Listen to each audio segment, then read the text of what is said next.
Led off in the opener, 6 over 7 furlongs. The EBF Maiden vying for the lead early on. S2 Blonde and Thesecretadversary together, gone on a length in front of Ipanema Beach. Italy settles in fourth, followed by Star Chamber, and at the tail end of the field is Sursum Corda.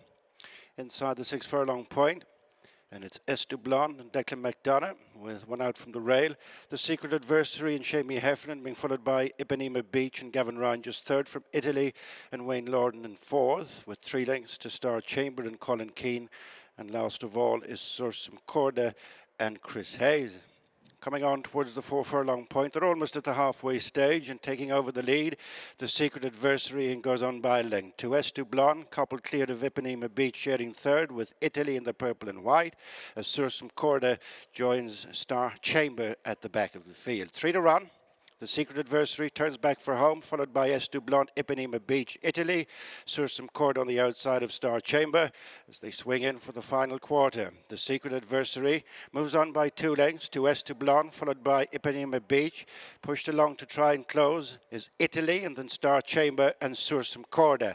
But out in front is Thesecretadversary racing towards the final furlong. Now picking up the chase is Italy within a couple of lengths.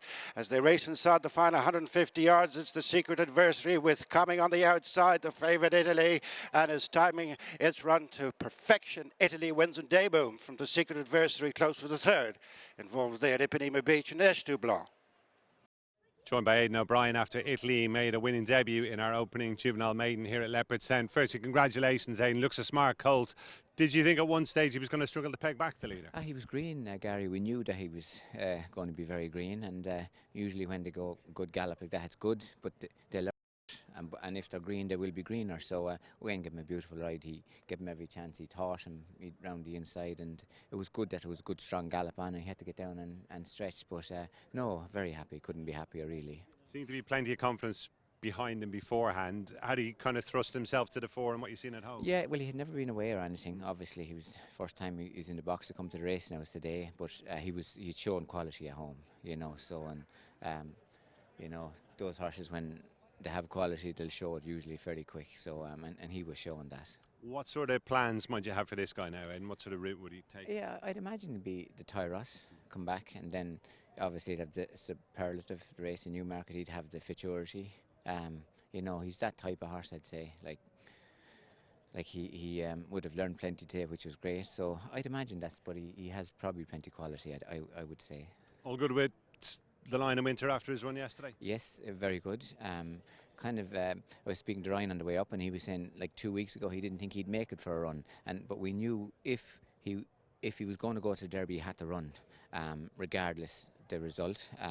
He obviously, all the things we thought might be was there. He was fresh in the stalls. He was fresh when he jumped out, and Ryan decided to make him come back and settle, which was the right thing with the Derby in mind. And he came back, and then he was coming down the straight, and he just got chopped a little bit. And probably if that hadn't happened, he'd have been probably a good third without having a very hard race. But he was always going to come on tons. Like, it wasn't probably normal the amount he was going to come on, which we thought would happen, and it probably will happen. So it's going to be interesting. It'll depend on then whether the lads decide to go to the Derby with him or not. But at least when he had to run and ran like that, they have an option, you know. So interesting, and looking forward to his next run. And obviously in a week we'll know whether he came out with it okay. But he seemed fine this morning. So so it's good to be after getting the run into him.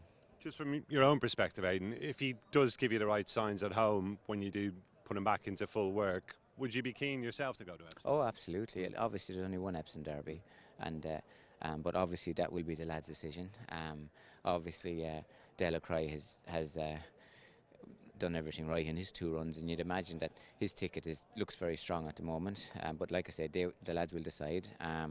The horse that won in Chester, the Vaz, looks to have a very strong ticket, and this horse has as well, you know. So if everything goes well between now and then, and obviously then we have to think of the French Derby, and Christophe was very strong on the horse he rode in the French Guineas, Camillo, that he maybe should go to the French Derby, and maybe the horse that ran in the trial in Epsom, he's a possible for the French Derby as well. So all those things are in the mix, and the lads will decide. And then there's obviously the other trials, they'll have to decide, do they go to the Derby with those, or do they split them up and let them go to Ascot? So I think it's all in the mix at the moment, and they're nice kind of decisions to have to make, I think, and it'll depend on when they start working, how they are. But all the horses, their trials in Linkfield and Chester all started their first bay, and they all seem to be fine so far, so it'll be interesting. Exciting time of year, no question. And Aidan, of course, we're looking forward to seeing Kiprios back in action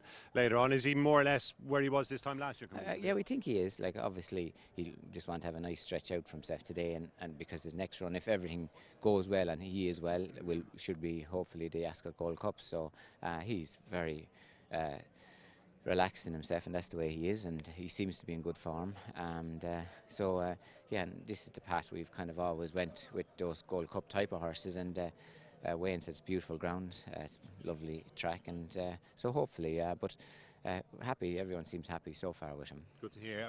We're assuming Mons Saint-Michel is in there just to give him a little bit of a hand. I think so. He'll probably roll along, and like and then Ryan is not looking for someone else to take him along. But if someone else wants to go along, all the better, you know. But obviously, he just wants to. I'd imagine Ryan will want to just nice even pace and something to lead him down into the straight there, you know. So and hopefully he should be able to do that if everything goes right. But you never know, racing is, things can change, and maybe someone else will go, and Ryan will be happy with that as well. So it's just to ease an option, and at least we know there'll be some bit of pace anyway with him in us, you know. So hopefully, yeah.